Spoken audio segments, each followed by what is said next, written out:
নমস্কার বন্ধুরা, আজকে নিফটি দেখুন 0.43% ডাউন যাচ্ছে। ব্যাংক নিফটি 0.43% ডাউন যাচ্ছে। ভিক্স, ইন্ডিয়া ভিক্স এটা খানিকটা বেড়েছে, অর্থাৎ ভোলাটিলিটি খানিকটা কিন্তু বেড়েছে। আচ্ছা, এই যে ডাউন যে যাচ্ছে, এই ডাউন যাওয়ার ফলে কি কি হয়েছে দেখুন। প্রায় দেখুন আমার ওয়াচ লিস্টে, বা আপনারাও যদি কোনো ওয়াচ লিস্ট তৈরি করে থাকেন তো দেখবেন যে আজকে প্রায় ম্যাক্সিমাম স্টকই কিন্তু ডাউন যাচ্ছে। শুধু স্টক নয়, এমনকি ইটিএফগুলো প্রায় সবই আজকে কিন্তু ডাউন আছে। প্রশ্ন হচ্ছে এইটাই যে এই যে ডাউন যাচ্ছে, তাহলে কি আমরা কি স্টক কি সেল করা শুরু করব? এই অ্যান্সারটা দেওয়ার জন্য আমি একটু সোনার কথা নিয়ে আসবো। সোনা মানে গোল্ডের কথা একটু বলবো। ভেবে দেখুন তো, যদি গোল্ডের ভ্যালু আজকের দিনে দাঁড়িয়ে হঠাৎ করে 40,000 টাকায় নেমে আসে, আপনি কি করবেন? আপনার কাছে যা গচ্ছিত সোনা আছে, সেটা হতে পারে কয়েন আকারে বা জুয়েলারি আকারে, আপনি কি সেগুলো বিক্রি করে দেবেন, নাকি না সোনা কিনবেন?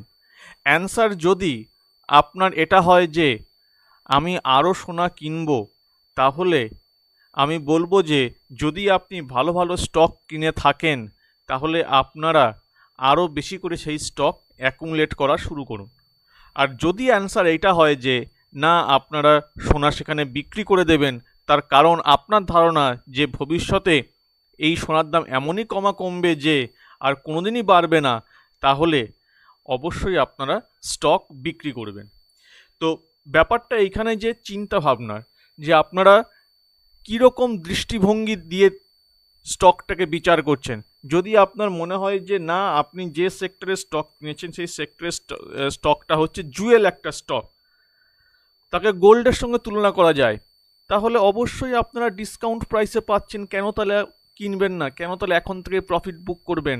ওয়েট করুন না, 10 দিন, 15 দিন, 20 দিন, 25 দিন ওয়েট করুন, শেয়ারের দাম আবার বাড়বে। তো সেই জন্য আমি কিন্তু কোনো স্টক এই মুহূর্তে বিক্রি করতে চাইছি না, এবং আমি এই মুহূর্তে যদি আমার পোর্টফোলিওতে কিছু কিছু স্টক আছে যেগুলোকে আমি সোনা বলে মনে করি, তো সেই সমস্ত স্টক আমি অ্যাকুমুলেট করছি। আজকে একটা স্টক আমি কিনেছি, এবং কেনার কারণটা কি সেটাও একটু আপনাদের দেখাই।